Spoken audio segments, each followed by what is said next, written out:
An exciting story of redemption, love, passion, and new beginnings. She was just the building's maid, until she was forced to share a bed with a man. He whispered, "If I touch you, there's no going back."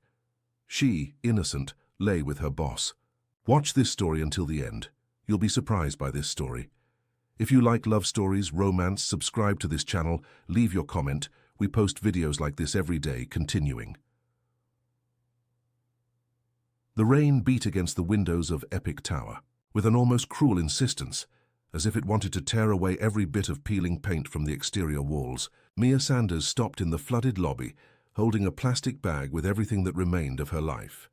Some clothes, a faded photo of her daughter, crumpled documents, enough to fit in an old backpack that now dripped onto the cracked marble floor. Mr. Wilson, the superintendent, shook his head when he saw her standing there, lost like a wet cat. He had known Mia for 3 years, since she had started cleaning the floors of the building. A woman of few words, rough hands, always, fleeting gaze. She never asked about anyone's life, never talked about her own. She did her work with an almost obsessive precision, as if each stain removed was a small victory against chaos. "The boarding house really collapsed, huh?" he asked, more to break the heavy silence than out of curiosity. Mia nodded. The structure of the building where she lived had given way during the storm. The main pipe burst on the second floor, flooding everything. Her few belongings were saved by luck, but the tiny room she shared with 2 other women was destroyed. And she, at 38, had nowhere to go. "Listen," said Mr. Wilson, lowering his voice and looking around as if someone might be listening. "There's a situation that might help you. Temporary, you know, but it's better than the street." Mia stared at him. Wilson was a good man, but he wasn't one to do free favors. There was something in the way he avoided her gaze that put her on alert. "What kind of situation?" "The 901. He swallowed hard. "The man who lives there. He needs someone to take care of the apartment. And there's a maid's room. The 9th floor." Mia knew all the floors of Epic Tower except that one. They had never asked her to go up there. In fact, she had never seen anyone enter or leave that floor. It was as if it didn't exist. "Who is?" Herr Wilson hesitated. "Nathan Blackwood. You must have heard of him." The name echoed in her memory like a ghost. Of course she had heard of him. Everyone in New York knew the Blackwoods, owners of the most luxurious hotel chain in North America. But Nathan was different. He was the heir who had disappeared from public life 5 years ago, after that horrible scandal with his wife. "He'll accept just anyone up there?" "No, he won't. But I talked about you, about your circumstances." Wilson fidgeted with his keys, nervous. "He said you could go up today, but Mia..." He grabbed her by the arm. "If he says it doesn't work out, you accept it. No discussion. Understood?" There was something in the superintendent's voice that made her shiver. Fear, respect, maybe both. 2 hours later, Mia stood in front of apartment 901. The hallway was different from the other floors. Quieter. The carpet was thick, muffling. Any sound of footsteps. The light fixtures were darker, creating strange shadows on the walls, and there was a smell in the air, something like old varnish mixed with expensive male cologne. She rang the doorbell. Nothing. She rang again. Silence. She was about to give up when she heard slow footsteps from the other side. The door opened, but just a crack. A dark eye examined her from top to bottom, lingering on her wet hair, simple clothes, the bag she was holding. "You're Wilson's woman." It wasn't a question. The voice was deep, hoarse, as if it wasn't used frequently. "Mia Sanders. He said you needed someone to come to us." The door opened completely, and Mia had to make a conscious effort not to step back. Nathan Blackwood was exactly like the old newspaper photos, only more intense. Tall, broad shoulders, dark hair slightly disheveled. He wore a white dress shirt with rolled-up sleeves and dark pants. Simple, but everything about him screamed money and power. But it was his eyes that disturbed her. Dark, almost black, and there was something in them that made her feel as if she were being dissected. As if he could see through the layers she had built over the years to protect herself. The apartment was immense. High ceiling, floor-to-ceiling windows that ran from one wall to another, offering a panoramic view of the city. But something was wrong. The curtains were closed, all of them. The place was plunged into a strange gloom, illuminated only by a few lamps scattered around the corners. And there were paintings, many paintings, on the walls, leaning against the floor, some covered with white sheets. Most were abstract paintings, with strong colors and aggressive brushstrokes. Mia didn't understand art, but there was something about those works that left her uneasy. "The room is in the back," said Nathan, walking ahead of her. "It has its own bathroom. You don't need to leave there unless I call you." They passed through the main living room, then the kitchen. Everything was luxurious, but there was something abandoned about the environment, as if no one really lived. There. The room was small but comfortable. A twin bed, a wardrobe, a small TV. Simple but infinitely better than any place Mia had lived in the last few years. "Your duties are basic," continued Nathan, still with his back to her. "General cleaning, organization, some shopping when necessary. You don't touch the paintings, you don't touch my room. You don't answer the phone. You don't receive visitors. And the payment." For the first time, he turned to face her. 2,000 a week, in cash. Mia blinked. It was 3 times what she earned cleaning the entire building. Why so much? Nathan gave a smile that didn't reach his eyes. "Because the last person who worked here lasted less than a month, and the one before her lasted 2 weeks. Why?" "Because this place—" He paused, looking around as if he saw something she couldn't perceive. "This place has its peculiarities, and I have mine."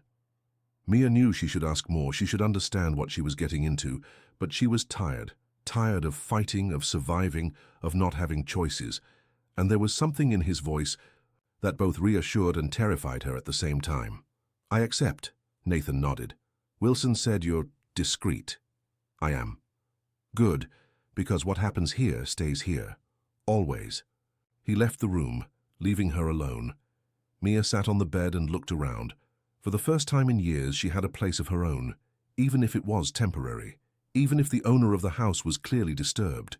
She unpacked her few clothes and went to take a shower. The hot water was a luxury she had forgotten.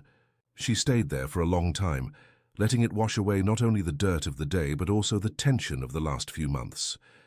When she came out of the bathroom, it was already getting dark outside. Or maybe it was just the impression, since the curtains remained closed. She went to the kitchen to look for something to eat and found the refrigerator well stocked. She made a simple sandwich and ate in silence. That's when she heard it. Footsteps in the hallway. Slow, measured. Then the sound of a door closing. Then music, piano, melancholic, almost painful. Mia finished eating and went to her room. She lay down on the bed and tried to sleep, but the music continued. It wasn't loud, but somehow it penetrated the walls, and there was something about it that left her agitated. As if each note touched wounds she preferred to keep closed. Got up and walked to the window of the room. She could see a small part of the city through the partially open curtain. The lights of nighttime New York twinkled like distant stars, and for a moment she felt as if she were floating, disconnected from everything. The music stopped suddenly. The silence that followed was almost deafening. Mia waited, but heard nothing more. She returned to bed and finally managed to fall asleep. She woke up in the middle of the night with thirst. She left the room toward the kitchen, trying to make as little noise as possible. The house was completely dark, except for a faint light coming from the main living room. She got a glass of water and was returning when she heard something that made her stop. Nathan was talking to himself. "No, it can't be." His voice came muffled as if from far away. "You're dead, I saw the fire." Mia approached the living room, driven by a curiosity she herself couldn't explain. She peeked around the edge of the wall and saw him. Nathan was sitting on the floor with his back to her, in front of one of the uncovered paintings. The sheet had been removed, revealing a portrait of a woman. Even in the dim light, Mia could see that she was beautiful. Red hair, green eyes, a smile that was both seductive and disturbing. "Why now?" continued Nathan, his voice laden with a pain that seemed physical. "Why her?" Mia couldn't understand who he was talking about. Who was her? The woman in the painting? Someone else? Nathan stood up abruptly and ran his hand through his hair. "I won't allow it. Not again." He turned in the direction where Mia was hiding, and for a terrible moment she thought he had seen her. But his eyes seemed to be seeing something far beyond her, something only he could perceive. Mia returned to her room as quietly as possible and locked herself in. Her heart was beating so hard that she was sure he could hear it through the hallways. The next morning, she woke up to the smell of coffee. She left her room and found a steaming cup on the kitchen counter, along with French bread and jam. Nathan was nowhere to be found. She drank the coffee and began to explore the house to better understand her new duties. The apartment was even larger than she had realized the night before. There were 3 bedrooms, including a master suite that she assumed was Nathan's, an office, a library, and at the end of the hall a locked door. She tried all the keys that Wilson had given her, but none worked. There was something about that door that intrigued her. It was painted black, different from all the others in the house, and there was no visible lock, just a small slit in the wood. "Don't try to open it." Mia turned, startled. Nathan was behind her, watching her with those disturbing eyes. "I just wanted to know which rooms I need to clean." "All except that one." He approached the door and ran his hand over the wood as if it were a caress. "This must never be opened." "What's in there?" Nathan stared at her for a long moment. "Memories that are better left buried." For the rest of the day, Mia dedicated herself to cleaning. The house was immaculate on the surface, but when she began to look more closely, she noticed the neglected details. Dust accumulated in the corners, paintings slightly crooked, a strange smell that seemed to come from the walls themselves. She worked methodically, as she always did. It was something that calmed her, having control over at least a small part of the world. Each clean surface, each object in the right place, was a silent victory against chaos. Nathan appeared occasionally. He never talked much, just observed her work, with an intensity that made her uncomfortable. It was as if he were studying her, trying to decipher something. At the end of the afternoon, when she was finishing vacuuming the living room, he finally spoke. "Wilson said you have a daughter." The phrase hit Mia like a punch to the stomach. She turned off the vacuum and turned slowly. "Had died?" "No." The word came out harsher than she intended. "Was taken? By the father? By the state?" Mia leaned on the vacuum, feeling her legs weak. "My ex-husband was arrested. I didn't have the means to care for her alone. The social workers said it was temporary. That was 12 years ago." Nathan was silent for a moment. "How old was she?" 6. "And now?"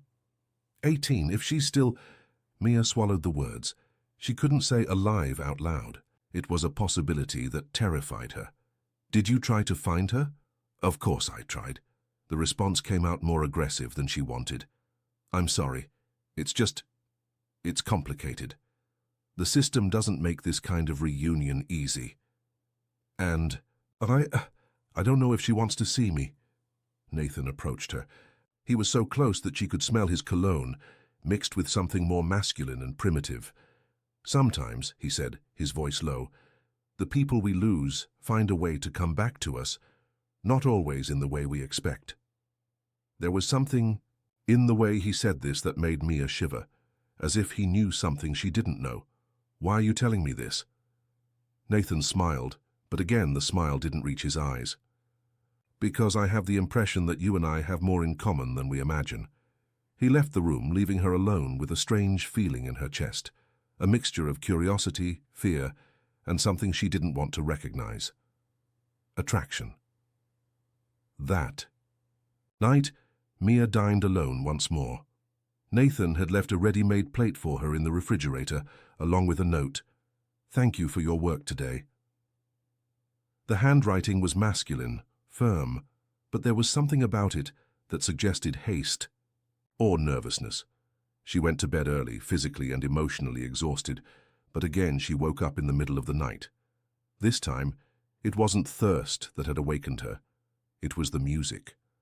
The same melancholic melody from the night before, but now accompanied by something more. A voice, deep, pained, singing words she couldn't distinguish. Mia left her room and followed the sound. It came from the main living room.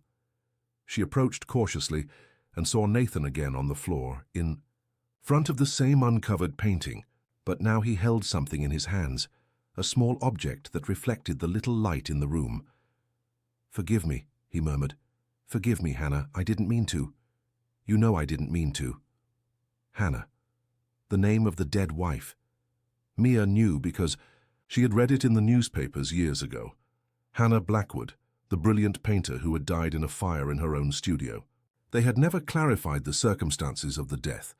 Some spoke of an accident, others of suicide, and there were darker rumors. Nathan stood up and walked to one of the windows. He slightly opened the curtain and looked at the city. The object he held in his hands caught the moonlight, and Mia saw that it was a small sculpture, a crystal ballerina. "She's here," he said to the window. "I can feel it. She came with the rain." Mia backed away slowly but bumped into a side table. The noise was small, but enough to make Nathan turn around.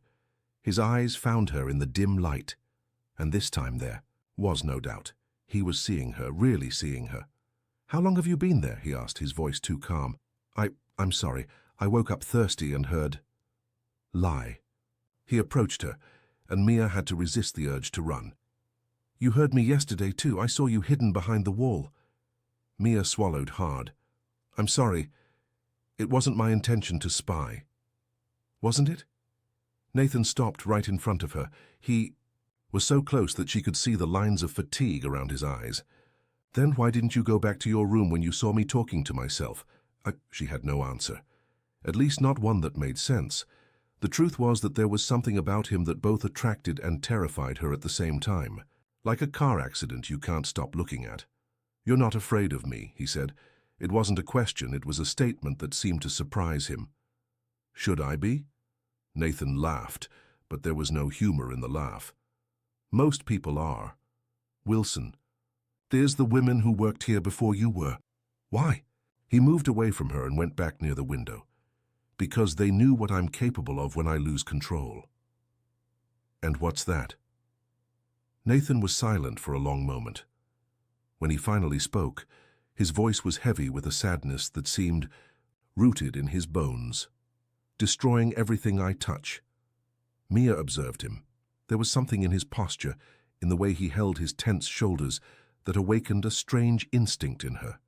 It was the same instinct that made her care for injured animals when she was a child, the need to approach, even knowing the risk. "The ballerina," she said, pointing to the object in his hands. "Was it hers?" Nathan looked at the small sculpture, as if he had forgotten he was holding it. It was. Hannah collected ballerinas. She said they reminded her that it was possible to be strong and delicate at the same time. "And now?"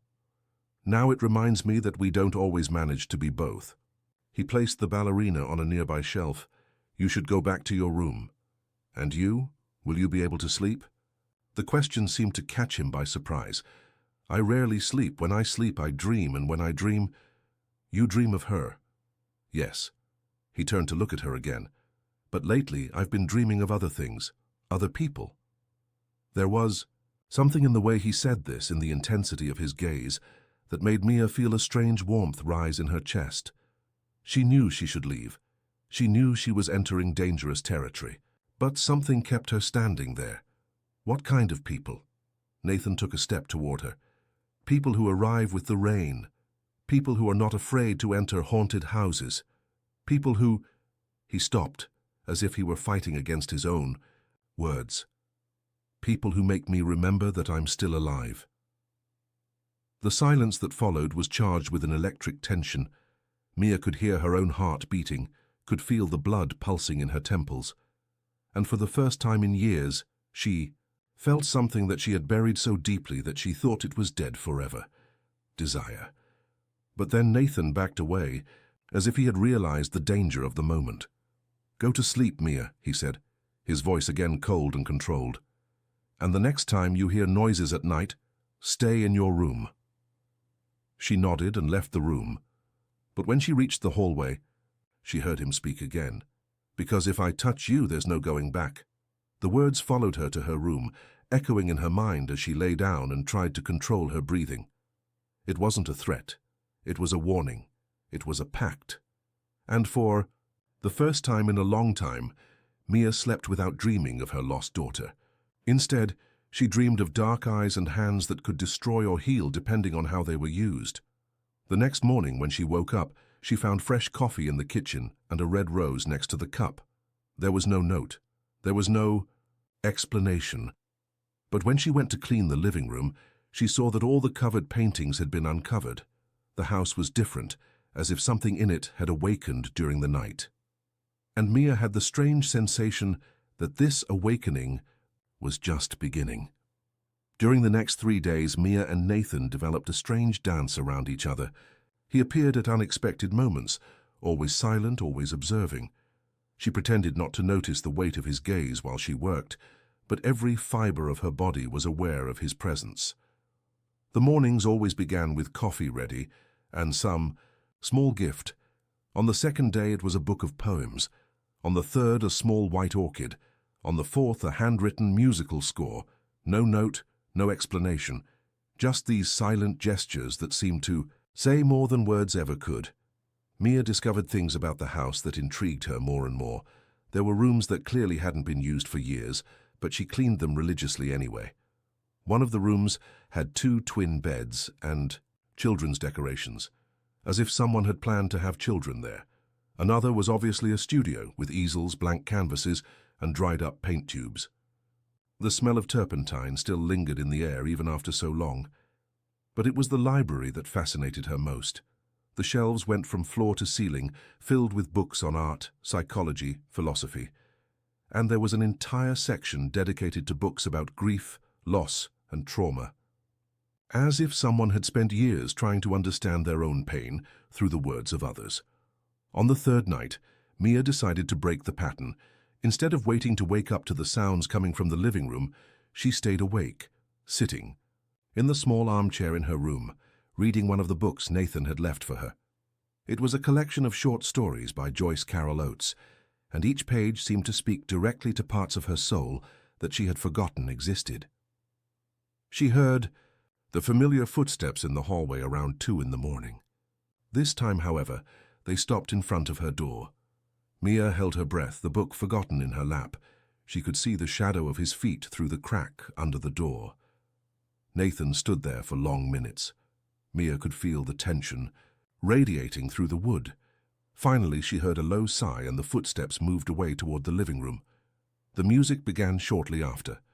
The same melancholy piano, but this time accompanied by a violin. The melody was even more painful than on previous nights, as if each note were torn directly from the chest of the one playing it. Mia closed the book and stood up. She knew she was violating the only real rule Nathan had established, but something stronger than prudence pushed her out of the room. It was as if the music were a call, a silent plea for company in the darkness. She found him in the library this time, sitting on the floor between the shelves, with a violin resting on his shoulder. His eyes were closed, and he played as if his life depended on it, as if each note were an attempt to exorcise demons that only he could see. The music was both beautiful and devastating. It spoke of lost love, of guilt that had no cure, of endless nights populated by ghosts. And when it finally ended, the silence that followed was almost physical. "You play beautifully," said Mia, stepping out of the shadows. Nathan opened his eyes slowly, as if he were waking from a trance. When he saw her, he showed no surprise. "Hannah taught me," he said, lowering the violin. "She said that music was the only language that could express what words couldn't reach." She was right. Nathan looked at the instrument in his hands. "I haven't played since she died. Until you came here. Why now?" "Because for the first time in 5 years, I have something to say that isn't just pain." Mia felt something contract in her chest. "And what do you have to say?" Nathan stood up and carefully put the violin away in its case with reverent care. "That perhaps there are people capable of bringing light to places where there was only darkness." He approached her, and Mia realized that she was trembling slightly, not from cold, but from a nervous energy that seemed to emanate from him in waves. "You shouldn't be here," he said, but there was no reproach in his voice, just a resigned sadness. "Why not?" "Because I am dangerous for people like you." "People like me?" "People who still have something to lose." Mia took a step toward him, driven by an impulse she couldn't understand. "And if I've already lost everything that mattered?" "You haven't." His eyes examined her with that disturbing intensity. "You still have hope, I can see it in your eyes. Hope of finding your daughter again, of building a better life, of being happy again. I can't offer any of that." "What can you offer?" Nathan was silent for a long moment. When he finally spoke, his voice was laden with brutal honesty. "Obsession. Desire that burns inside. A form of love that can destroy as much as it can save. That's all that's left of me." Mia felt the air become dense around them. She was in unknown territory, but somehow didn't want to go back. "And if I say I'm not afraid?" "Then I would say, you don't know me yet." They stood there, looking at each other in the dim light of the library, surrounded by the heavy silence of the early morning. Mia could feel the sexual tension between them as a physical force pulling her toward him. But there was also something more, an emotional connection that scared her more than any physical attraction. "May I ask a question?" she finally said. Nathan nodded. "What really happened to Hannah?" The change in him was instantaneous. His muscles tensed, his eyes became distant, and for a moment Mia thought he was going to leave the library without answering. "She was sick," he finally said. "Not physically, mentally. Depression, anxiety, psychotic episodes. She saw things, people who weren't there, and then she started painting these visions." Nathan walked to one of the shelves and took out a photo album. He opened it to a specific page and showed it to Mia. It was a photo of Hannah in the studio, smiling radiantly in front of a canvas. But the painting on the canvas was disturbing, faceless children running through a burning field. In the last months of her life, she became obsessed with the idea that she was being visited by the spirits of dead children. She said they wanted her to tell their stories through art. Did you believe her? I wanted to believe. I wanted there to be a supernatural explanation for what was happening to her, because the alternative was to accept that the woman I loved was losing her mind. Nathan closed the album and put it back on the shelf. On the night she died, she was painting in the studio. I had gone out for a business meeting. When I returned, he stopped, swallowing hard. The studio was in flames. The firefighters said it was probably an accident with chemicals, but I never believed that. Why? Because before she died, Hannah told me she had discovered something, about the children she saw, about where they came from and why they had chosen her. Nathan looked directly at Mia. She said they weren't spirits of dead children.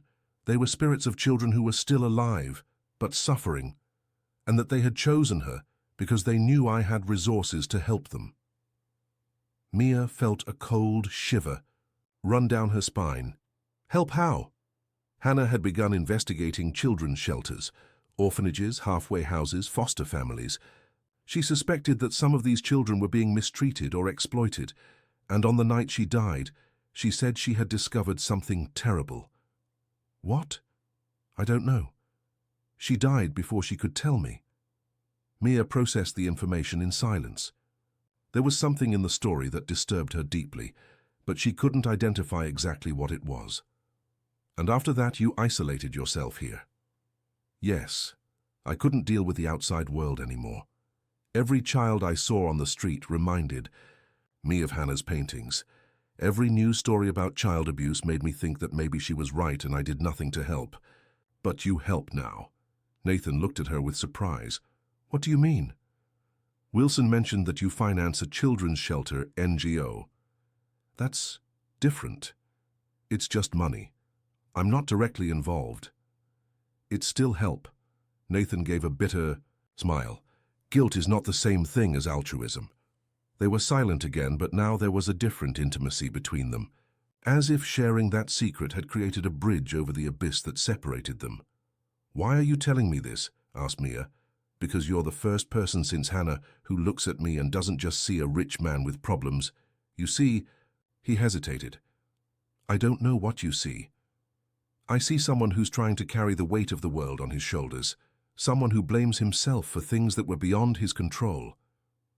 "And you? Me? What do you carry? What weight are you trying to carry alone?" It was Mia's turn to hesitate. She never talked about her daughter with strangers. She could barely talk about her to herself. But there was something in the way Nathan looked at her, in the vulnerability he had shared, that made her want to be equally honest. "Guilt," she finally said. "Guilt for not being strong enough to protect my daughter, for choosing the wrong men, for creating situations that forced the state to intervene." "How old were you when she was born?" 20. Very young, very naive. I thought love was enough, her to overcome any obstacle. And her father? Jason. I met him when I was 19. He was handsome, charming, knew exactly what I wanted to hear. In the beginning it seemed like a dream. He made me feel special, protected. Mia sat in one of the library armchairs, suddenly exhausted. But after Sophie was born, he changed. He started drinking more, getting involved with dangerous people, and when he drank, he hit you. It wasn't a question. Nathan had sat in the armchair across from her, and his eyes showed an understanding that came from someone who had seen a lot of pain. Me and Sophie. She was only 5 years old the first time he hit her for spilling a glass of milk. Tears began to stream down Mia's face, but she didn't wipe them away. I should have left. I should have protected her. But I was afraid, without money, with nowhere to go. What changed? He was arrested for drug trafficking. The police found drugs in our house during a raid. Sophie was there, saw everything. The social workers said it was an inappropriate environment for a child. And you couldn't prove that you didn't know about the drugs. I managed to prove that I wasn't involved in the trafficking, but I couldn't prove that I could take care of her alone. I didn't have a stable job, didn't have my own home, didn't have a family support network. Mia wiped her face with the back of her hand. They said that when I stabilized, I could ask for custody again. But each time I tried, there was a new obstacle, a new report questioning my capacity, a new deadline to meet. And she? She was placed with a foster family when she was 8. Rich family, well-structured, everything I couldn't offer. Mia's voice broke. The last time I saw her, she asked me when I was going to take her home. I said it would be soon. That was 10 years ago. Nathan got up from the armchair and knelt in front of her. He took her hands in his, and Mia realized that he was trembling. "It wasn't your fault," he said, his voice laden with a conviction she had never heard before. "You were a victim as much as she was. You were trying to survive an impossible situation. But I was her mother. It was my responsibility. Your responsibility was to survive, and you survived. That's not nothing." Mia looked at his hands, holding hers. They were large hands, calloused in an unexpected way for someone of his social class. Hands that seemed made for hard work, not for running companies. "How do you know what to say?" "Because I've spent years blaming myself for not saving Hannah, and I learned that guilt is a poison that kills slowly. It doesn't just kill you, it kills your ability to love, to trust, to hope." They stayed like this for a long moment, connected by touch and shared pain. It was intimate in a way that Mia hadn't expected, more intimate than any sexual experience she had ever had. "You said Sophie is 18 now," Nathan finally said. "Yes. That means she's legally an adult. She can look for you if she wants to. She can, but why would she do that? To her, I'm just the mother who abandoned her. Maybe. Or maybe she's wiser than you imagine. Maybe she understands that you did the best you could with what you had." Mia wanted to believe him, but hope was a luxury she couldn't afford. She had spent years building walls to protect herself from the possibility of being rejected by her own daughter. What if she hates me? What if she doesn't? The question hung in the air between them. Nathan let go of her hands and stood up but didn't move away. "Can I ask you something?" he said. "Of course. Why did you agree to come work here? Wilson must have told you. About me, about my reputation. Any sensible person would have refused. Mia thought about the question. The honest answer was too complex for simple words. "Because I have nothing to lose," she finally said. "And maybe because I recognize something in you, someone who is also trying to learn to live with pain." And is it working? Living with the pain? Some days are better than others. And you? Nathan looked around the library, then back at her. "Since you arrived here, they're all better." The confession hit Mia like a soft punch to the stomach. There was a vulnerability in his voice that left her speechless. "Nathan." "I know it's dangerous," he interrupted. "I know you can't afford to get involved with someone like me, but I can't stop thinking about you, about how you didn't back away when you saw me talking to myself, about how your hands trembled when you touched me that first night, but you didn't move away." "I didn't touch you." "You did, when you passed by me in the living room.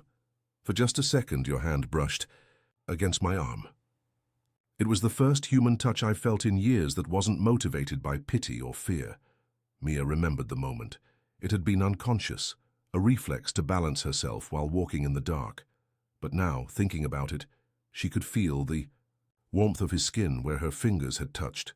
"It was just an accident." "Was it?" Nathan approached her again. "Because now I'm beginning to believe that nothing about you coming here was an accident." "What do you mean?" "I mean that maybe Hannah was right about spirits of children looking for help, and maybe you're the answer that I didn't know how to interpret." "I don't understand." Nathan hesitated, as if he were fighting against his own words. "The NGO that I finance, they send me regular reports about the children, names, ages, stories. 3 months ago, I received a report about an 18-year-old girl who was looking for information about her biological mother." Mia's blood froze in her veins. "What girl?" "Sophie Thomas Sanders." The world stopped. Mia felt as if the floor had disappeared beneath her feet. That's impossible." "It's not impossible. It's improbable, but not impossible." "Why didn't you tell me before?" "Because I wasn't sure it was the same person, and because," he stopped, running his hand through his hair, "because I was afraid you'd leave if you knew." Mia stood up from the armchair, staggering slightly. "Where is she? Can I see her? Does she want to see me?" "I don't know. The report only mentioned that she was asking questions. I don't know if she really wants a reunion. But you can find out." "I can." "Then find out." The words came out more aggressive than she intended. "Please, I need to know." Nathan nodded.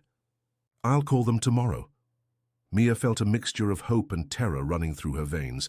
After so many years, the possibility of seeing Sophie again seemed too unreal to believe. "Why are you doing this for me?" "Because maybe helping you is the way for Hannah to forgive me. And because," he paused, "because I'm in love with you." The words hung in the air between them like a dangerous confession. Mia felt her heart race, a mixture of panic and desire flooding her system. "You don't know me." "I know enough. I know your strength, your dignity, the way you treat each task as if it were important. I know the sadness in your eyes and the hope you try to hide. I know the way you don't judge my madness, just accept it as part of who I am." "Nathan, You don't need to say anything now. I just wanted you to know." They stood there, looking at each other in the dim light of the library. Mia could feel the sexual tension between them like a living force, pulling her toward him. But now there was also the question of Sophie, the possibility that her daughter was looking for her. "If Sophie really wants to see me," she finally said, "I'll leave here." "I know. And if she doesn't want to, then you still have a choice to make." "What choice?" Nathan approached her, stopping so close that she could feel the heat emanating from his body. "Between continuing to run from life or starting to live it again." Before Mia could respond, they heard a sound that made them freeze. The elevator, someone was coming up. "Are you expecting anyone?" Mia whispered. Nathan shook his head, his face suddenly tense. "No one should be able to come up without the special key." The sound of the elevator stopped at the 9th floor. followed by the characteristic ping of the doors opening. Footsteps echoed in the hallway, slow and deliberate. "Go to your room," said Nathan, his voice low but urgent. "Lock the door and don't come out, no matter what happens. And you?" "I'll see who it is." Mia grabbed his arm. "It could be dangerous." "It probably is." Nathan placed his hand over hers. "But if it's who I think it is, you can't be here." "Who?" Before Nathan could answer, a female voice echoed through the apartment. "Nathan, darling, I know you're there. Can we talk?" Mia saw the blood drain from Nathan's face. His eyes became distant, almost glazed, as if he had seen a ghost. "This is impossible," he murmured. "Who is it?" Mia whispered. Nathan swallowed, hard, and when he spoke his voice was laden with a primitive terror. "It's Hannah." The terror in Nathan's eyes was something Mia would never forget. It was the look of a man confronted with his worst nightmares come to life. He remained paralyzed for a few seconds, as if the air itself had become too dense to breathe. "Nathan," the female voice echoed again, closer now. "I know you can hear me. I won't leave until we talk." "Go," whispered Nathan to Mia, gently pushing her toward the hallway to the bedrooms. "Now." Mia hesitated. Every instinct screamed for her not to leave him alone, but there was something in his expression that made her obey. She ran silently to her room and locked the door, but left a small crack to be able to see the hallway. Nathan walked toward the main living room with measured steps, as if he were going to his own funeral. Mia could see part of his profile when he stopped at the entrance to the room. "Hello, darling," said the female voice, and now Mia could hear clearly that it sounded nothing like Hannah's voice from the old recordings she had found on Nathan's phone. It was younger, with a subtle southern accent. "I missed you." "You're not Hannah," said Nathan, and there was relief and anger in his voice in equal measure. A crystalline laugh echoed through the room. "Of course I'm not. Hannah is dead, darling. You made sure of that yourself." Mia felt a cold shiver run down her spine. What did this woman mean? "What do you want, Iris?" Iris. The name awakened something in Mia's memory. She had seen this name on some of the documents she had found while cleaning Nathan's office. They appeared to be old contracts, but she hadn't paid much attention. "I want what I've always wanted. Justice, truth, and maybe a little fun." The voice was moving around the room. "You redecorated the apartment. I don't like it. I preferred it when Hannah still lived here." "Hannah never lived here. This apartment was purchased after her death." "Ah, yes, true. You moved here to escape the memories, but memories have a way of finding us, don't they?" Nathan didn't answer, but Mia could see the tension in his shoulders. "You didn't ask how I got up here," continued Iris. "How did you get up here?"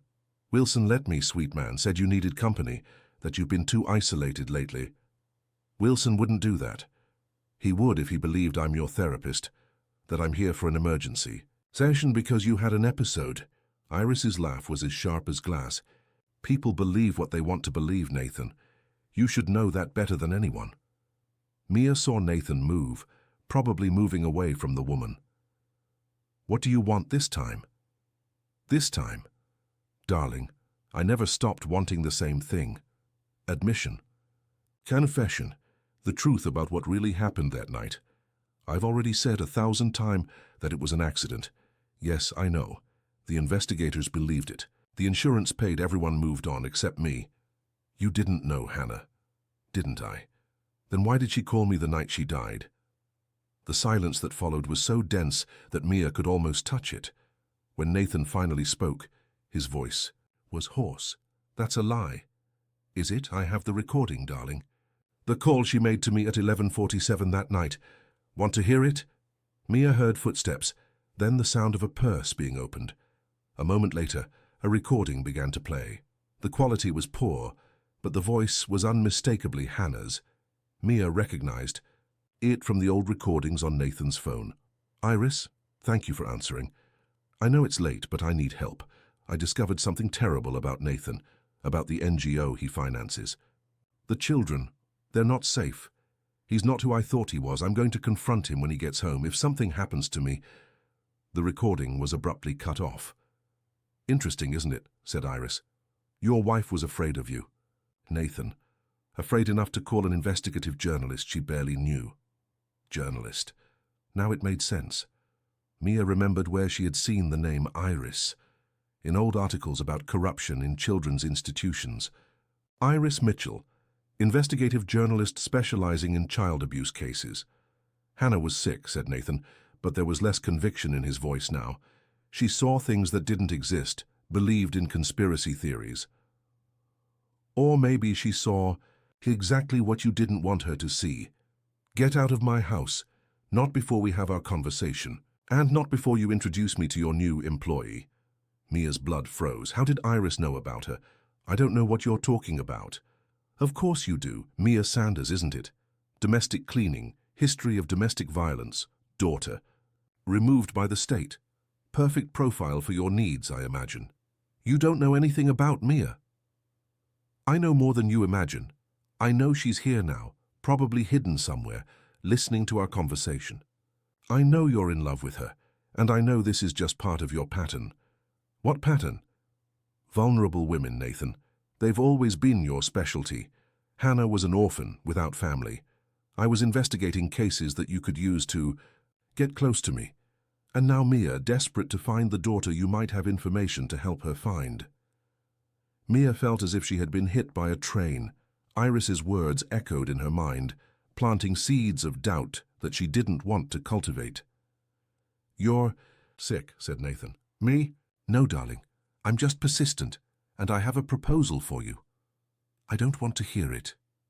You will, because it involves Mia and her daughter. The silence returned, but now it was charged with a different tension, more dangerous. Continue, Nathan finally said. You're going to give me full access to the NGO files, all the documents, all the contracts, all the reports about the children from the last 10 years. In exchange, I'll tell Mia exactly where her daughter is and how she can make contact. I don't have those files here.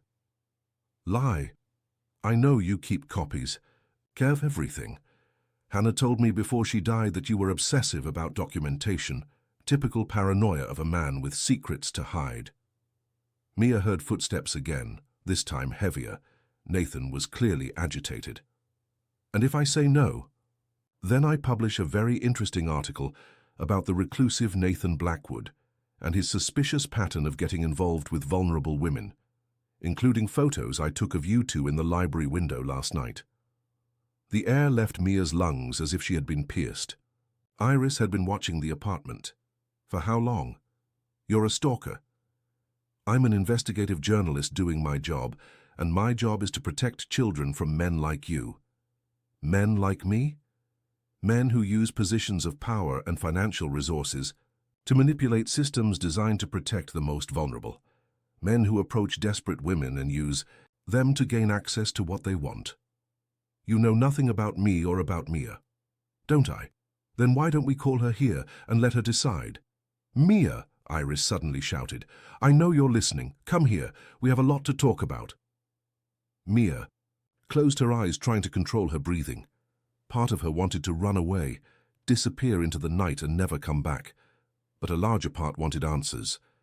She wanted to know if everything she had begun to feel for Nathan was real or just part of an elaborate manipulation. She opened the door and walked slowly toward the living room. When she reached the entrance, she saw Iris for the first time. She was a woman of about 40, short brown hair, simple but well-cut business clothes. She had the kind of natural beauty that didn't need much effort, but there was something in her eyes that made her intimidating. They were predator eyes, always calculating, always looking for weaknesses. Mia, said Iris with a smile that didn't reach her eyes. Finally we meet. I'm Iris Mitchell. I know who you are, said Mia, surprising herself with the firmness of her own voice. Do you really? Then you know I've spent the last 5 years investigating Hannah Blackwood's death and her husband's suspicious activities. Mia looked at Nathan. He was leaning against the opposite wall, his fists clenched, his face a mask of contained anger and frustration. What suspicious activities? Oh dear. Where should I begin? Iris sat gracefully on the sofa as if she were the owner of the house. The NGO that your precious Nathan finances, it's not exactly what it seems.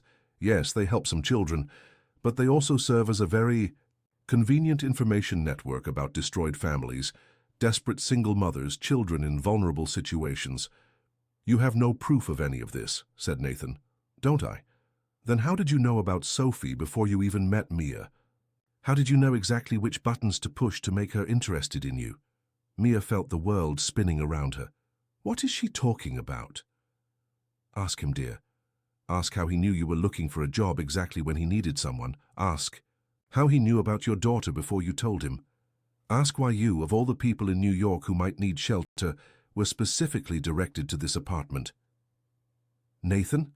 Mia turned to him, looking for denial in his eyes.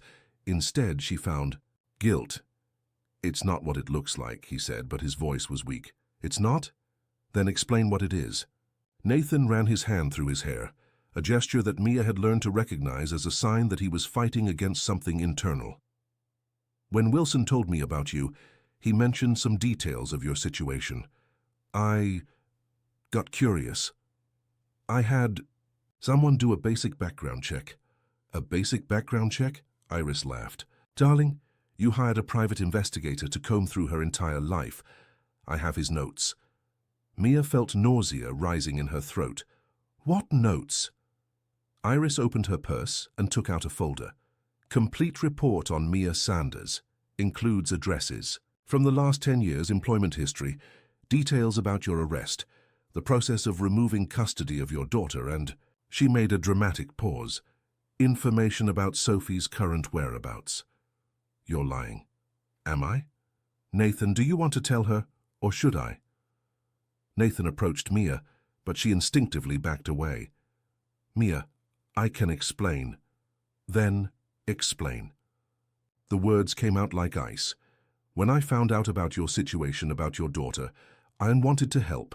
Yes, I had you investigated, but not to manipulate you, to understand how I could really help. And what did you find out? Nathan hesitated. Sophie is fine. She lives in Rochester with her adoptive family. She's in her last year of high school, plans to study psychology. And she has been looking for you. Not through the NGO I finance, but through other organizations. She wants a reunion. Mia felt her legs weaken. Why didn't you tell me this before? Because I wanted to be sure. I wanted to have all the details before giving hopes that could be destroyed. Or because you wanted to make sure she would stay here long enough for you to get what you wanted, said Iris. What I wanted was to help her. Was it really? Or did you want a new Hannah? Someone broken enough not to ask too many questions, but strong enough to satisfy your needs. Shut up. Nathan's voice was dangerously low. Did I touch a nerve? Good, because now we get to the really interesting part.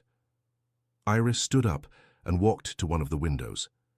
Hannah discovered something about you in the weeks before she died. Something about children being sold through the NGO network, children being directed to specific families in exchange for money. That's insane. Is it? Then why did Hannah call me talking about it? Why was she so terrified? Because she was sick. Nathan's voice rose in tone for the first time. She was having hallucinations, paranoid delusions, or because she discovered that the man she married wasn't who she thought. Mia observed the exchange between them, trying to process everything. Every word from Iris planted more doubts in her mind, but something about the way she spoke, the way she seemed to delight in Nathan's pain, made her uncomfortable. Enough, she finally said. Both Nathan and Iris turned to look at her.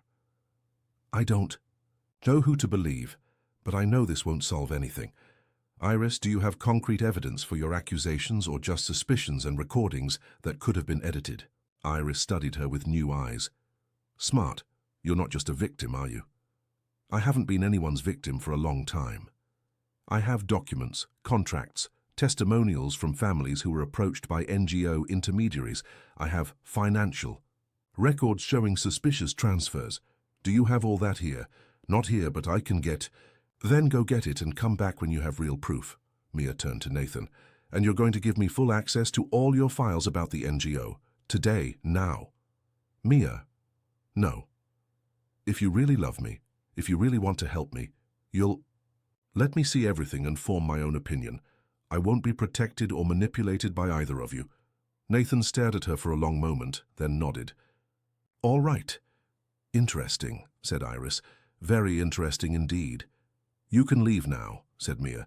I can, but I won't. Not until I have what I came for. And I won't give anything until I see your proof, said Nathan. Then we have an impasse. No, said Mia. We have a solution. You two are going to give me time to analyze everything. Iris, you come back tomorrow night with your evidence. Nathan, you show me your files now. And then I decide who's telling the truth. And if I decide I don't trust either of you, asked Mia. Then you do what you have to do, said Nathan. But at least you do it based on facts, not manipulation. Iris laughed. You really think you're going to be able to fool her by showing her only what you want her to see? I'm going to show everything, said Nathan, looking directly at Mia, even the parts that will make you hate me. There was something in the way he said this that touched Mia deeply.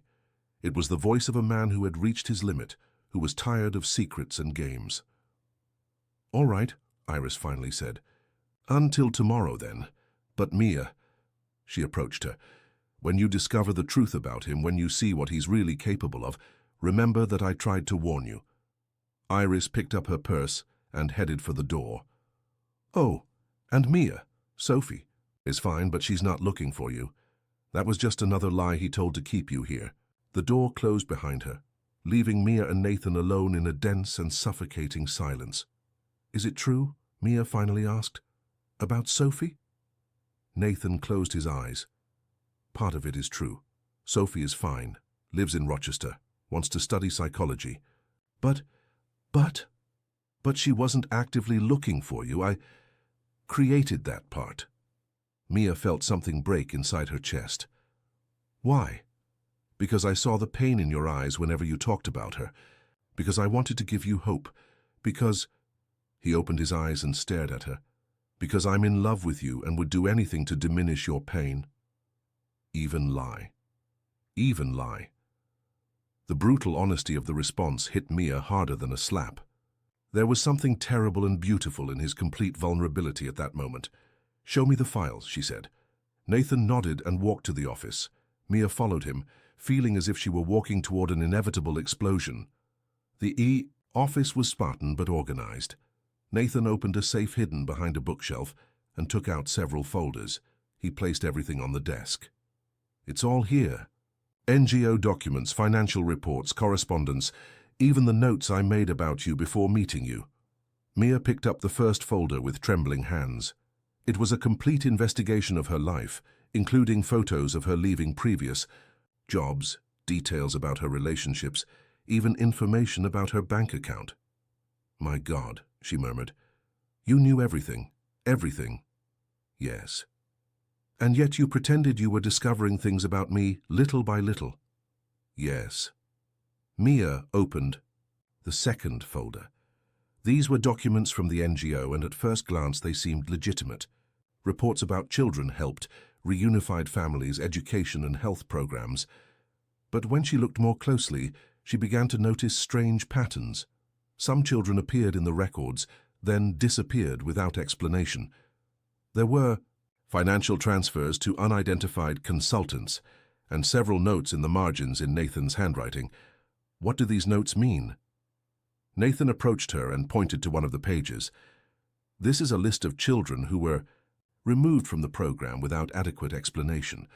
I started investigating on my own after Hannah began asking questions. And what did you discover? That Iris was right about some things. There were irregularities, but not in the way she thinks. What do you mean? Nathan pulled up a chair and sat next to her. The NGO was legitimate. It helped real children.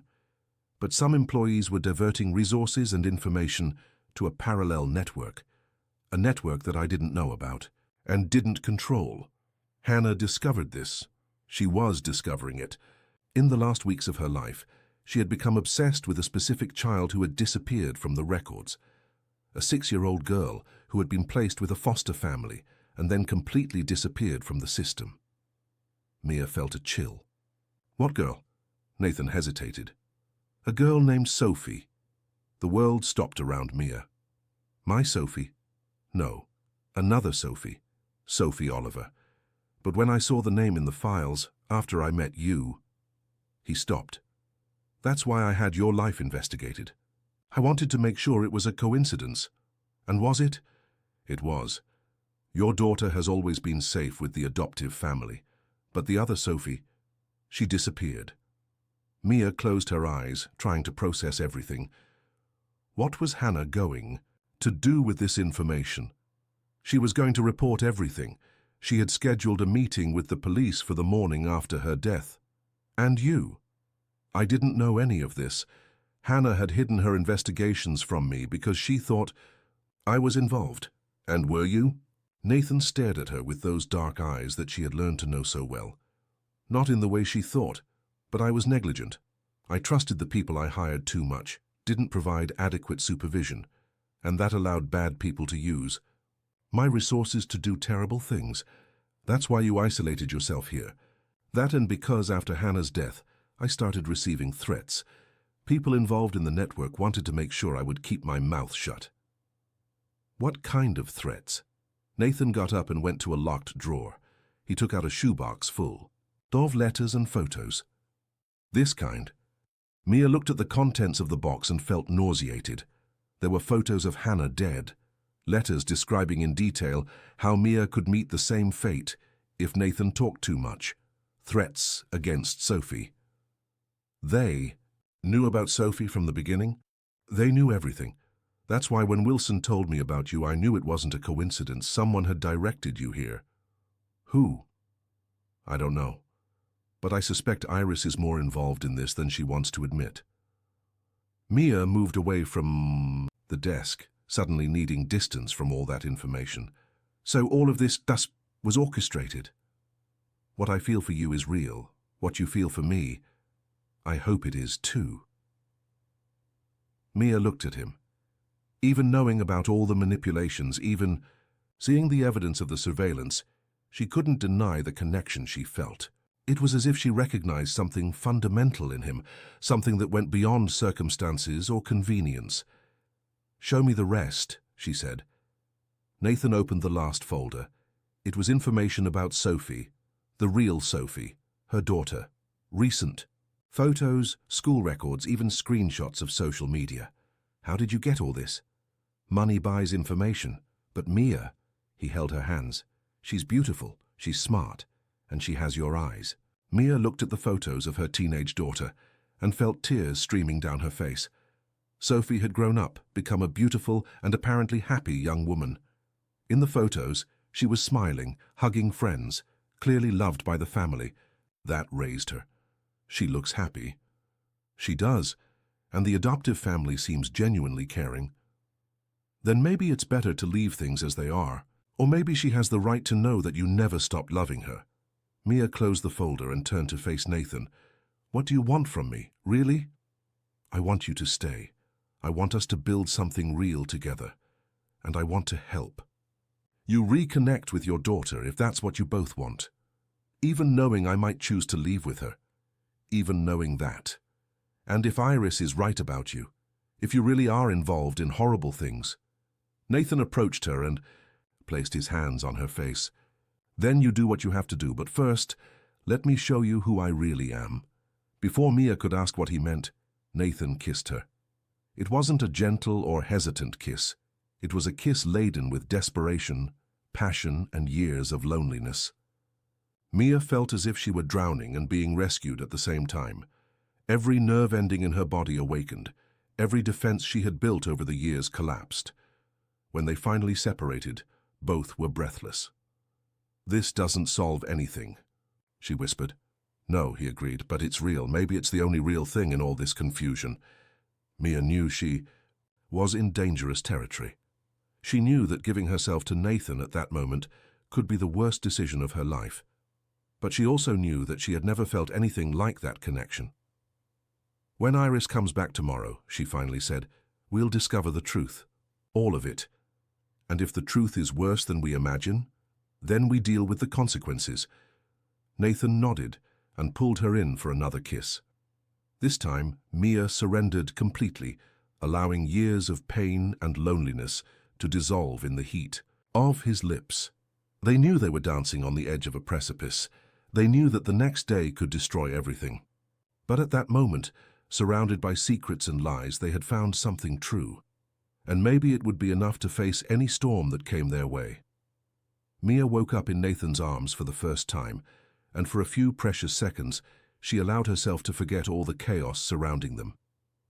The morning light filtered through the heavy curtains of his bedroom, creating a golden and intimate environment. She had slept better than in years, as if her body had finally found the place where it belonged.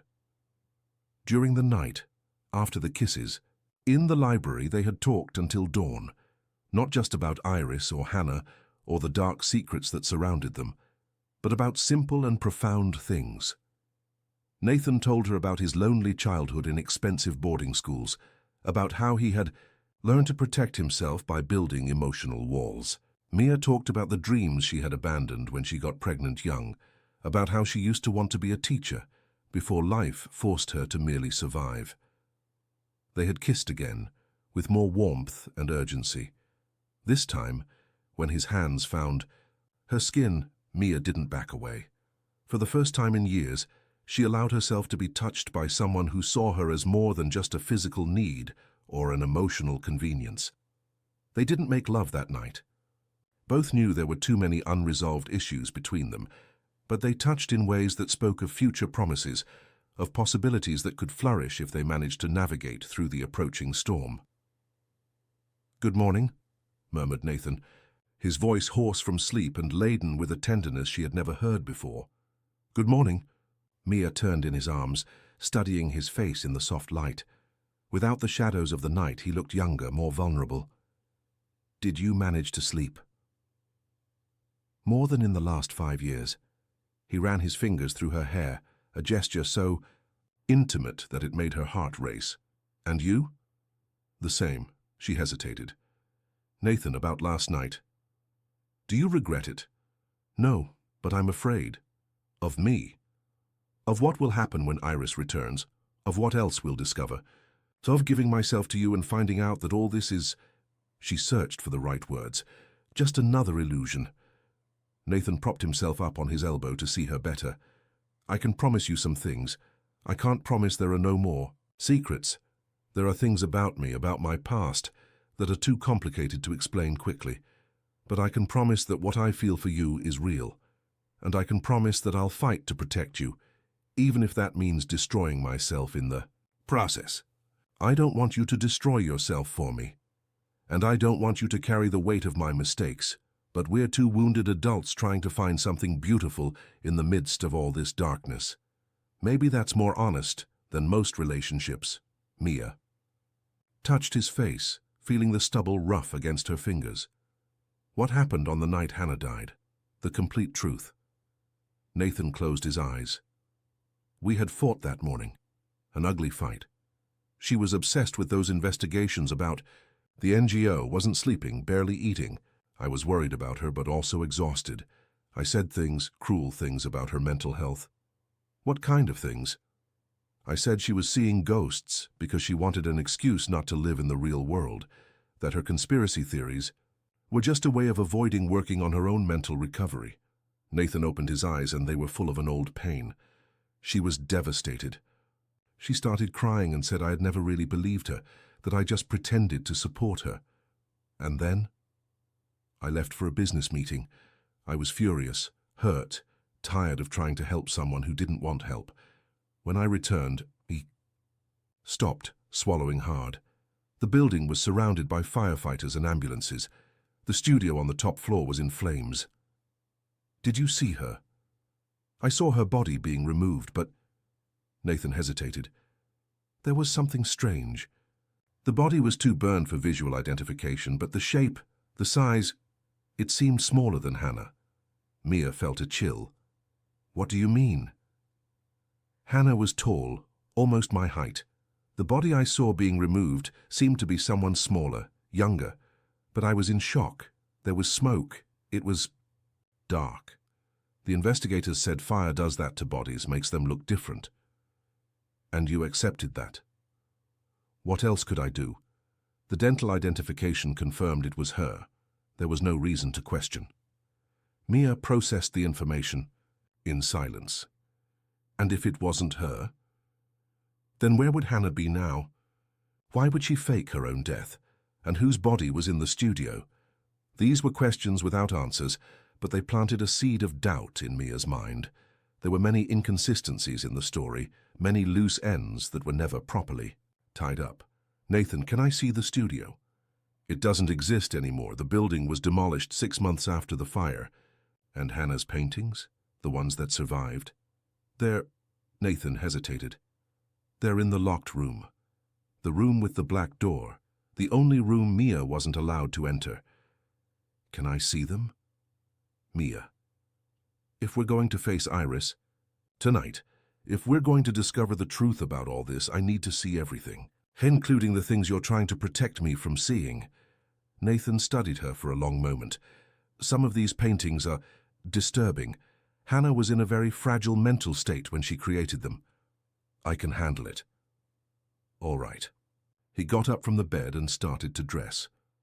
But after you see them, you might understand why I thought she was losing her sanity.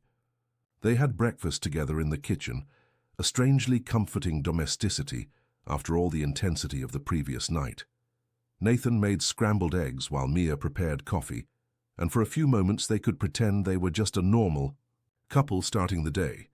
But the tension returned when Nathan took a bunch of keys from a locked drawer and headed to the black door at the end of the hallway. Last chance to change your mind, he said, his hand on the lock. Open it. The first thing that hit Mia was the smell. Paint, turpentine, and something else. Something organic and slightly sweet that made her think of withered flowers. The room was completely dark, but when Nathan turned on the lights, she had to suppress a scream. The walls were covered with paintings from floor to ceiling, dozens of them, perhaps hundreds, and they all portrayed children. But they weren't normal children.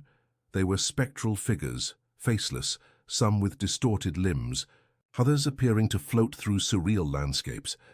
There were children running through burning fields, children cornered in dark corners, children dissolving into mist. And in the center of the room, supported on a special easel, was the most disturbing of all. A self-portrait of Hannah, but she appeared split in half. One half was the beautiful and talented woman Mia had seen in the photos. The other half was a skeleton, with worms coming out of the bones. My God, whispered Mia. She painted all this in the last 3 months of her life, said Nathan, his voice laden with an old sadness. Sometimes she stayed here for days on end, without eating, without sleeping. I tried to convince her to seek professional help, but she insisted the visions were real. Mia walked around the room examining each painting. There was a pattern she began to notice after a few minutes.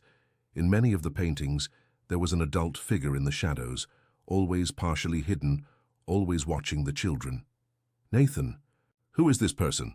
She pointed to one of the shadowy figures. He approached and examined the painting. Hannah never told me. Whenever I asked, she would get agitated and change the subject. But you have suspicions. I do. I think it represented whoever was behind the network she was investigating. The predator, she felt, was hunting the children. Mia continued examining the works. There was something familiar about one of the child figures, something that made her want to look closer. In a painting in the corner of the room, a girl of about 6 was cornered in a dark room while adult hands extended from the shadows. And the child's face. Nathan, she said, her voice trembling. This child, she looks like who? Like me when I was little. Nathan approached the painting and examined it carefully. Hannah never saw you before she died. How could she have painted you? I don't know, but I swear it's me. The shape of the face, the hair, even the clothes. Mia stopped. The child in the painting wore a navy blue dress with white lace details, a dress Mia remembered wearing in childhood. Nathan, this is impossible. Unless... What? Unless Hannah had access to information about you long before you appeared here. The implication hit Mia like a slap. You think she knew about me, That she investigated my life? Or someone gave her information about you? Mia felt nausea rising in her throat. But why? What would be the reason? Before Nathan could answer, they heard the sound of the elevator. Too early to be Iris, who had scheduled for the evening. "Are you expecting anyone?" asked Mia. Nathan shook his head, already on alert. "Let's get out of here." They left the room and Nathan quickly locked the door. The footsteps in the hallway were familiar. Wilson, the superintendent. Mr. Blackwood. The man's voice sounded tense. "I need to talk to you, it's urgent." Nathan opened the apartment door but kept the security chain on. "What is it, Wilson?" "It's about the woman who came last night, Iris. She wasn't who she claimed to." "Plus, what do you mean?" "After she left, I was troubled. Something didn't add up. So I called some acquaintances of mine in the press, asked about her. And the real Iris Mitchell died 2 years ago in a car accident. Whoever came here yesterday was using her identity." Mia felt her blood freeze in her veins.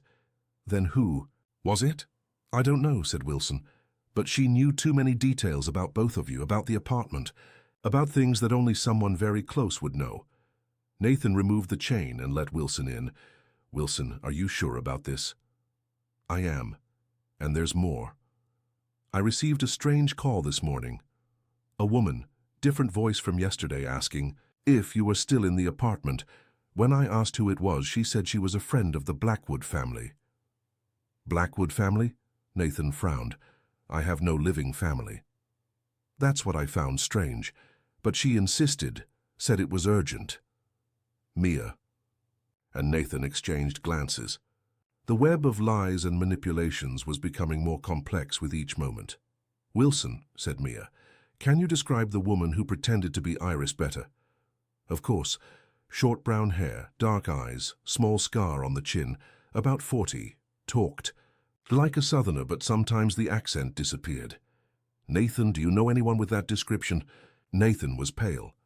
"I do." "Who?" "Carmen. Carmen Oliveira." The name meant nothing to Mia, but clearly meant a lot to Nathan. "Who is Carmen?" Is a social worker.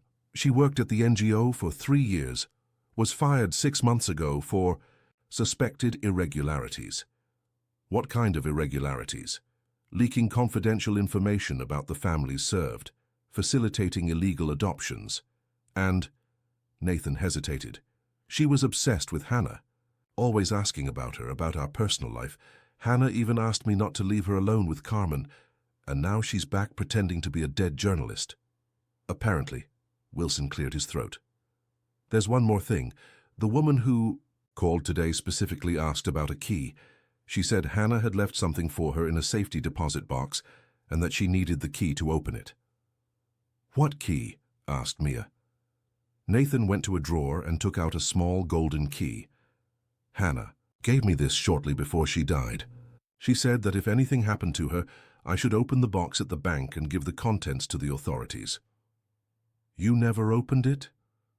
"I tried, but the bank said the box was registered in Hannah's name, and that I would need a court order to access it after her death. I never got one. But now someone is pretending to have legal right to the key." Nathan put the key away again. "Wilson, thank you for the warning. Can you keep this between us?" "Of course, Mr. Blackwood, but will you be all right? This woman, she had something in her eyes, something dangerous." "We'll be fine," said Nathan, but Mia noticed he didn't sound convinced. After Wilson left, they remained silent for a moment, processing the new information. "So Carmen is pretending to be Iris," Mia finally said. "The question is, why? Maybe because she's involved in the network Hannah was investigating, and maybe because there's something in that safety deposit box that could incriminate her, or maybe because she's trying to protect someone." "Protect who?" Mia thought of the paintings she had just seen, of how her own childhood image had appeared in Hannah's work. "Nathan, what if Hannah didn't die in the fire?" Mia: "Listen, you said the body seemed smaller, different. What if Carmen helped Hannah stage her own death? What if they were working together to expose the trafficking network? Then why hasn't Hannah contacted me in 5 years?" "Because she thinks you're involved. Or because it's too dangerous? Nathan considered the possibility. If Hannah is alive, if she painted you years before we met, then our connection is not a coincidence. It's part of a much larger plan. They were interrupted by the ring of the phone. Nathan hesitated before answering. Hello? Nathan? The voice on the other end was female, but deeper than Carmen's. You don't recognize me. Mia saw Nathan turn completely pale. The phone almost slipped from his hands. Hannah. Hello, darling. I missed you. Mia felt as if the floor had disappeared. Beneath her feet, Hannah was alive. This is impossible, murmured Nathan. You died, You saw what Carmen wanted you to see. We needed you to believe I was dead. It was the only way to keep you safe. Safe from what? From the people who were trying to kill me. From the people who discovered that I knew about the child. Trafficking network. Nathan leaned against the wall, clearly in shock. Hannah, where are you? Close, very close, and I need to talk to you and Mia. How do you know about Mia? Hannah laughed, a sound that had nothing cheerful about it. Darling, I've known about Mia for much longer than you imagine. In fact, it was because of her that I started the whole investigation. Mia snatched the phone from Nathan's hands. Because of me? What are you talking about? Mia. Finally, we talked directly. Hannah's voice was strangely warm. You're even stronger than I expected. Answer my question. Why did you start the investigation because of me? Because your daughter, Sophie, wasn't adopted by an ordinary family. She was sold to a network of rich people who collect children like art objects, and I've spent the last 5 years trying to find her. The world stopped around Mia. That's a lie. It's not a lie. And if you want to see her again, if you want to save her, you'll need to trust me. Where are you? Asked Mia, her voice trembling. On the floor below, apartment 801, come alone, and bring the key. The call ended, leaving Mia and Nathan in absolute silence. She's lying, Nathan finally said. She has to be lying. And if she's not? Mia felt tears streaming down her face. What if Sophie really is in danger? Then we'll discover the truth. How? Nathan took the golden key and put it in his pocket. By doing exactly what she asked. Let's go down and talk to my dead wife. Mia followed him to the elevator, her heart beating so hard that she was sure he could hear it. She was about to confront a woman who had supposedly died 5 years ago, a woman who claimed to have information about her kidnapped daughter. And more terrifying still, she was beginning to believe that Hannah might be telling the truth. When the elevator doors opened on the 8th floor, they found the hallway empty and silent. The door to 801 was ajar, like an invitation or a trap. Last chance to run away, murmured Nathan. I'm not running away, Mia replied. Not when it comes to my daughter. They walked to the door and pushed it open. The apartment was dark, but there were candles lit in the living room, creating dancing shadows on the walls. And there, sitting in an armchair with her back to them, was a female figure with long red hair. Come in, said Hannah without turning. Around. We have a lot to talk about, and very little time before Carmen comes back to try to kill us. Mia and Nathan entered the apartment, knowing they were crossing a threshold from which there might be no return. But if there was a chance, even a small one, of saving Sophie, they had to risk it. The truth was finally within reach, and it would be more devastating than any of them could imagine. Hannah turned slowly in the armchair, and when Mia saw her face, she had to lean on Nathan to avoid falling. The woman before them was unrecognizable. The red hair was cut irregularly. There were deep scars on the left side of her face, and one of her eyes was covered by a black silk eye patch. But it was unmistakably Hannah Blackwood. Shocked? She asked, her voice laden with a bitterness that didn't exist in the old recordings Mia had found on Nathan's phone. I imagine so. 5 years pretending to be dead does that to a person. Nathan took a step forward, his hands trembling. Hannah, my God, Hannah, I thought, all these years I thought that they had killed me. Well, they almost succeeded. Hannah touched the scars on her face. The explosion in the studio was meant to kill us both, Carmen and me. Except Carmen managed to get me out in time. She died saving my life. Carmen died? Mia frowned. But she was here yesterday, pretending to be Iris. Hannah laughed, a sound without humor. The Carmen you met yesterday wasn't the Carmen who saved me. It was her twin sister, Carla. And she's working for the people who tried to kill me. This is insanity, murmured Nathan. Hannah, nothing you're saying makes sense. It makes sense when you know the complete truth. Hannah stood up from the armchair with careful movements, as if every gesture caused pain. Sit down, both of you. This story will take time and you'll need to be seated to hear it. Mia and Nathan sat on the sofa, still in shock. Hannah lit a few more candles before continuing. It all started when I began investigating the NGO that Nathan was financing. At first, it was just artistic curiosity. I wanted to paint real children, understand their stories. But when I started talking to Carmen, the real Carmen, I discovered that something was very wrong. What did you discover? Asked Mia. That some of the children served by the NGO weren't being placed with legitimate adoptive families.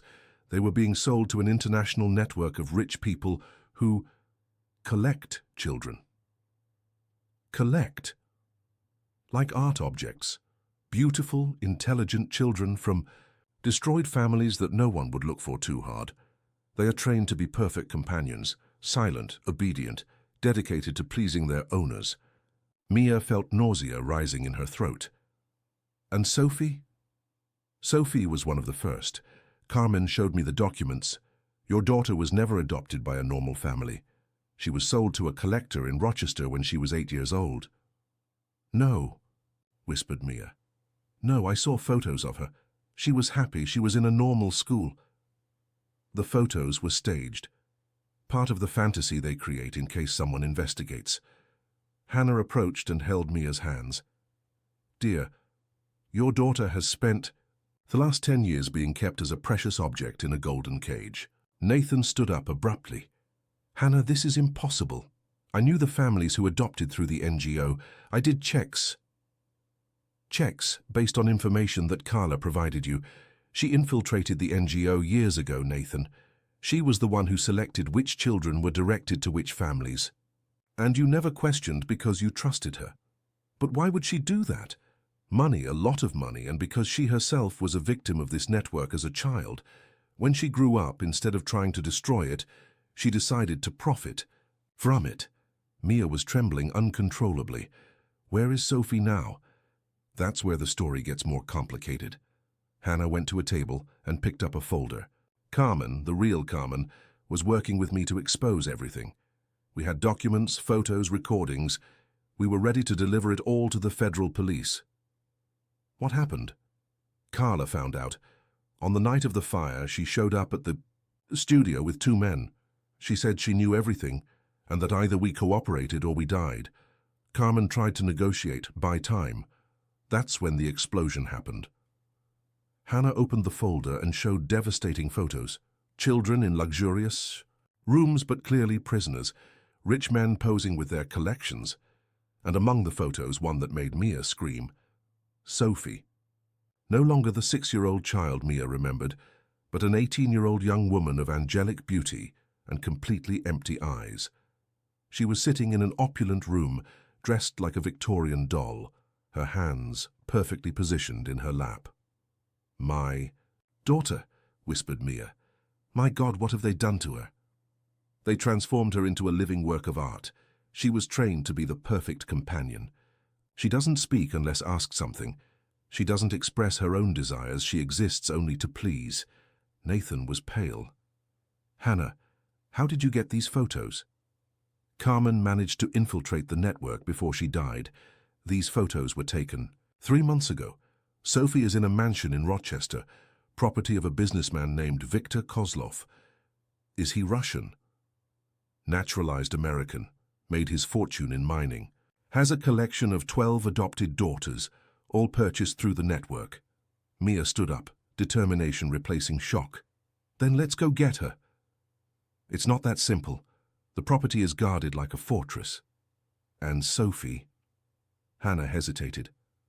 Sophie might not want to come. She has been conditioned to believe that Kozlov saved her from a terrible life, that you abandoned her because you didn't love her. That's a lie. I know, you know, but for Sophie it's the only truth she has known for 10 years. Nathan approached Hannah. Why didn't you contact me before? Why pretend to be dead all this time? Because I thought you were involved. The evidence that Carmen and I found suggested that you knew what was happening and were complicit. What evidence? Hannah took more documents from the folder. Financial transfers from your personal account to offshore accounts linked to the network. Emails with your signature authorizing special adoptions. Meetings scheduled with men who I knew were buyers. Nathan examined the documents and was visibly shaken. Hannah, I never wrote these emails. I never authorized these transfers, and I never met with these people. I know that now.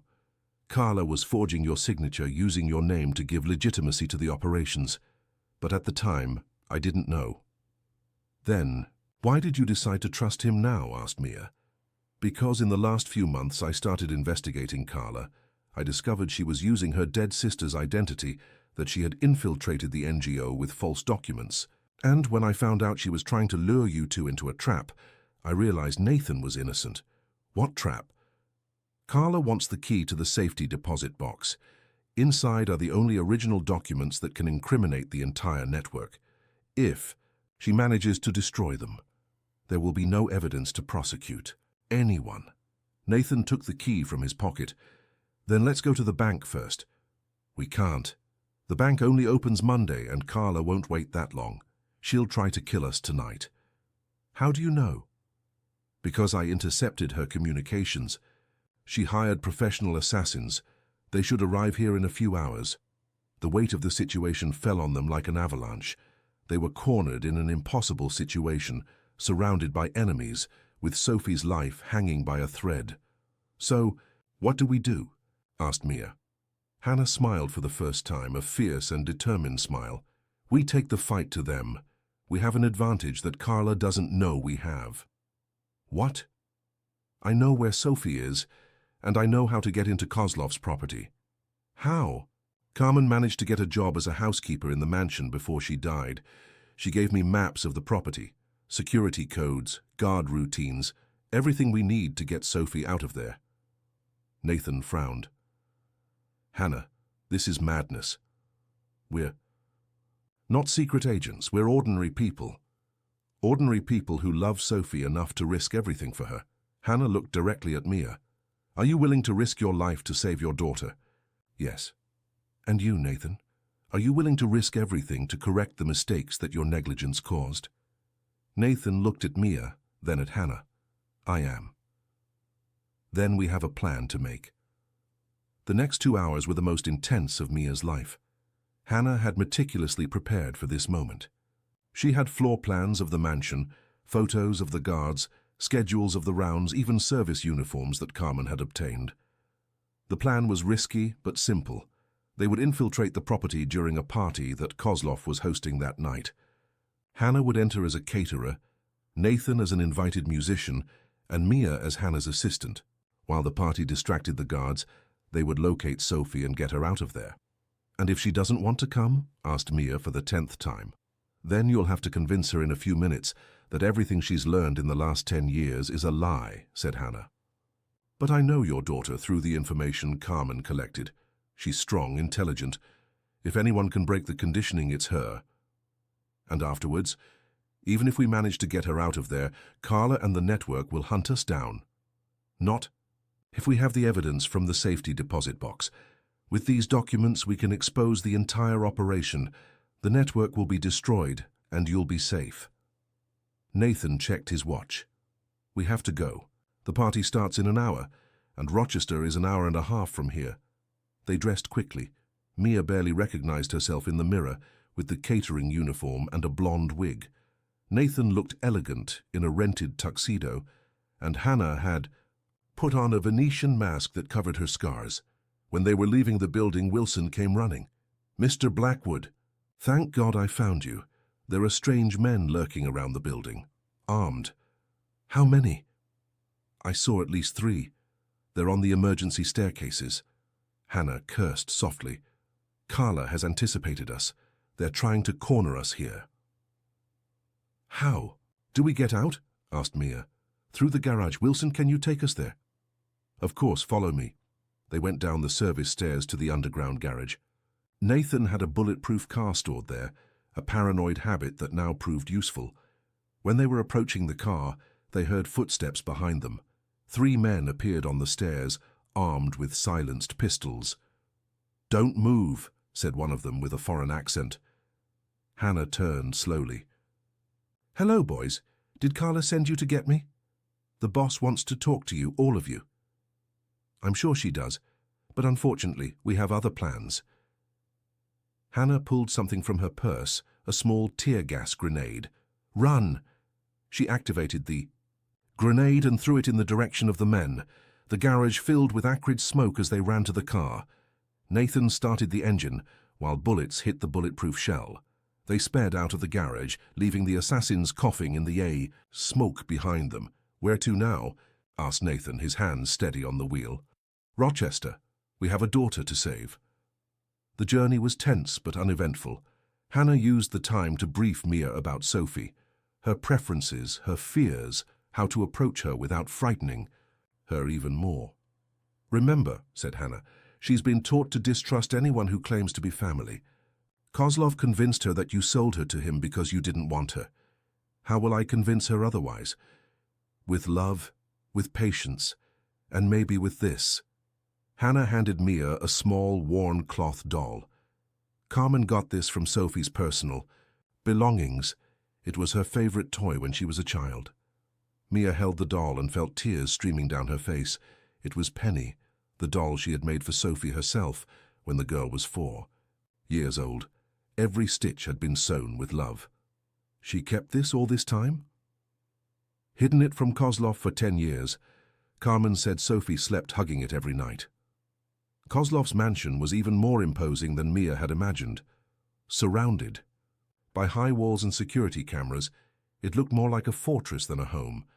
But the party was in full swing, and there was constant movement of caterers and guests. They infiltrated without problems, blending in with the other staff. Hannah knew the layout of the house perfectly, guiding them through service corridors to the floor, where the rooms of Kozlov's daughters were located.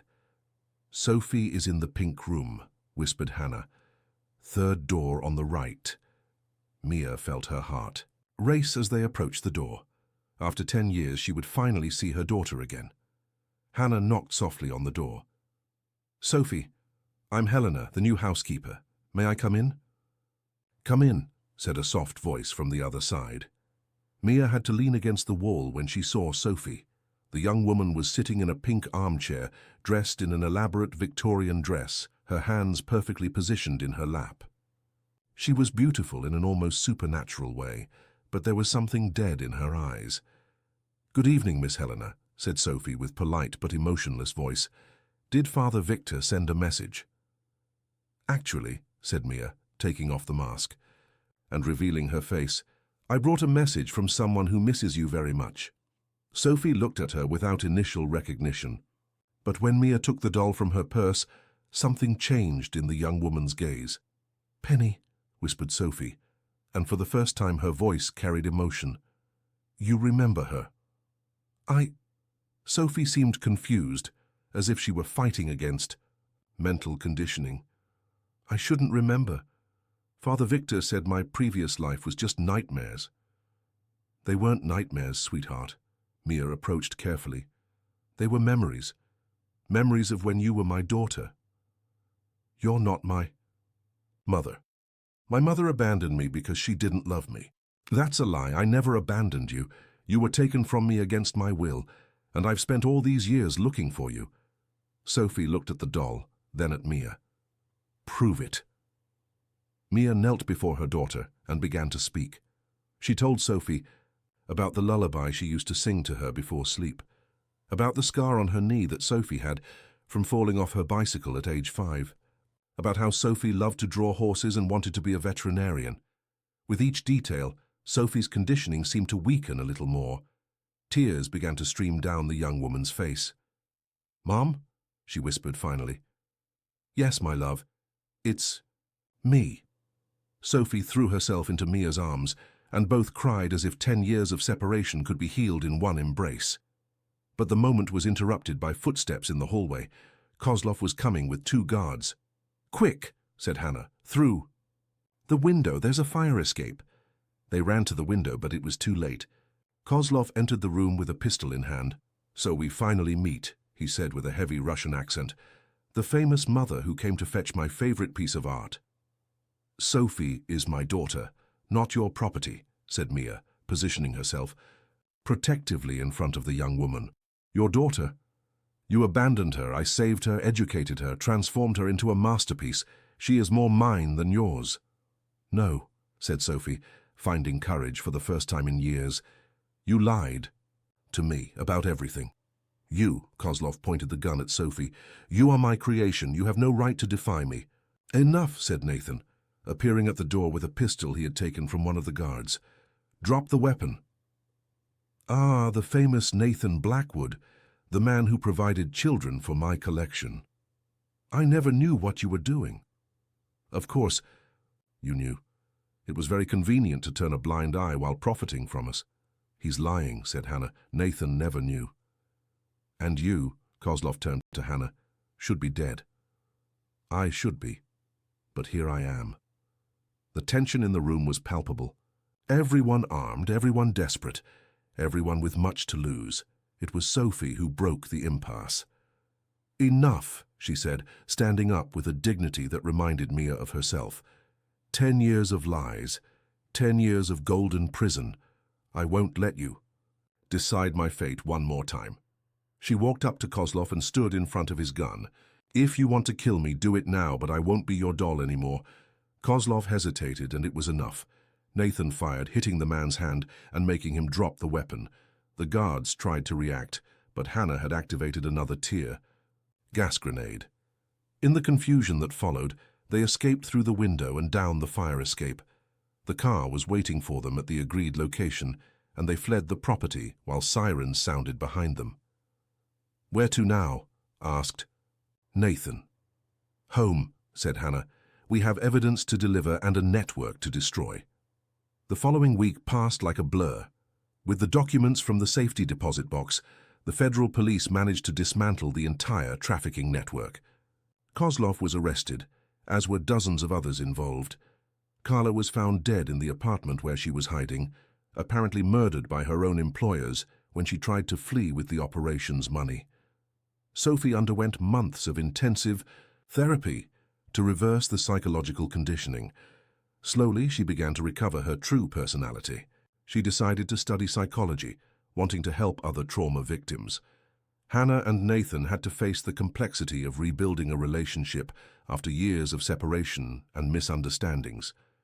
They decided to start over slowly, as friends first, working together to help other families separated by the network. And Mia and Sophie, they had 10 years to recover. It wasn't easy. There were moments of anger, of guilt, of deep pain. But there was also love, and that was enough to build a bridge over the abyss that the years of separation had created. 6 months later, on a warm summer night, Mia was in the kitchen of apartment 901 preparing dinner. Sophie was at the table, studying for college entrance exams, occasionally asking questions about recipes or requesting help with some English concept. Nathan arrived home from work. He had returned to personally directing the operations of the hotel chain, determined never to be negligent with his business again. He kissed Mia on the cheek and stroked Sophie's hair before sitting down to help her with her studies. "How was your day?" he asked. "Good," replied Mia, allowing herself to smile. "Sophie had a session with Dr. Fernandez this morning, said she feels more like herself every day. And you?" Mia stopped what she was doing and looked around. The house was full of life now. The curtains were open, letting in the sunlight. Hannah's dark paintings had been replaced by more cheerful works, and most importantly, there was laughter echoing through the hallways. "I feel at home," she finally said. Nathan approached and wrapped his arms around her from behind. "We made it." "Made what?" "Finding our family." Sophie looked at them from the table and smiled, a genuine smile that Mia had forgotten how beautiful it was. "Can I interrupt this cute moment to say I'm starving?" They laughed, and Mia realized that this sound, the sound of her family laughing together, was the most beautiful thing she had ever heard. That night, after Sophie went to sleep, Mia and Nathan sat on the apartment balcony, looking at the city lights. Hannah had moved into her own apartment, but had dinner with them twice a week. She was creating a foundation to help reunified families and victims of human trafficking. "Do you ever regret it?" asked Nathan, holding Mia's hand. "Regret? What?" "Staying, choosing this complicated life with a man who has a past full of problems." Mia turned to look at him. In the last few months, the lines of tension around his eyes had softened. He smiled more, slept better, looked younger. "Never," she said. "But I can ask you the same question. Do you regret falling in love with a maid with a traumatized daughter and a complicated life?" "Never," he repeated, echoing her response. "You brought me back to life, Mia, both of you. I don't know who I would be without you now." He stood up and knelt before her, taking a small box from his pocket. "That's why I want to ask officially." Mia felt her heart stop. "Nathan. Mia Sanders, will you marry me? Will you build a real family with me?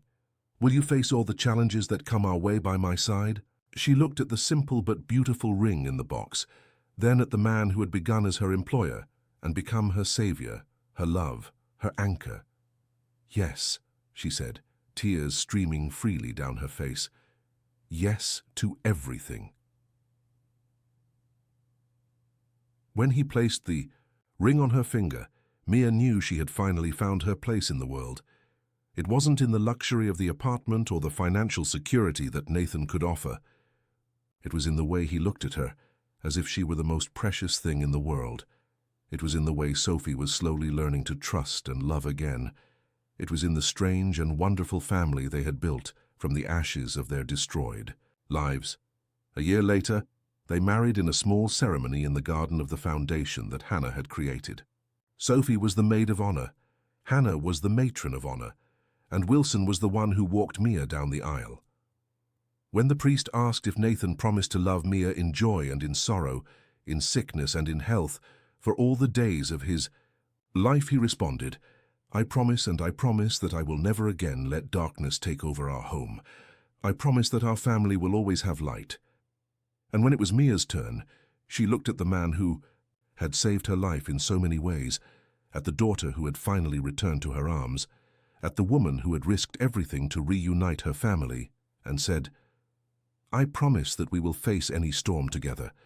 I promise that we will build a love that is strong enough to heal all the wounds of the past, and I promise that our story will have a happy ending." When they kissed, sealing their union, the tears that flowed were of pure joy.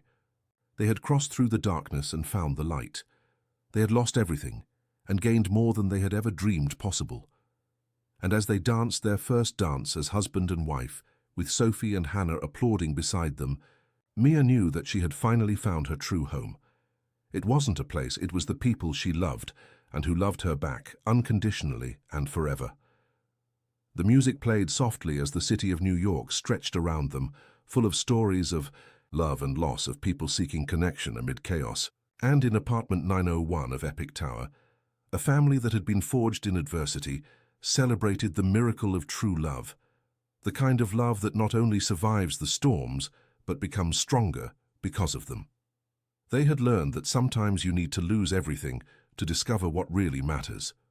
That true love is not just about passion and desire, but about choosing to stand by someone when the whole world conspires to separate them. And that the most beautiful families are those we choose to build, one day at a time, with patience, forgiveness and hope. The rain that had brought Mia to Nathan had stopped long ago. Now it was the sun that shone upon them, promising better days and a future full of infinite possibilities.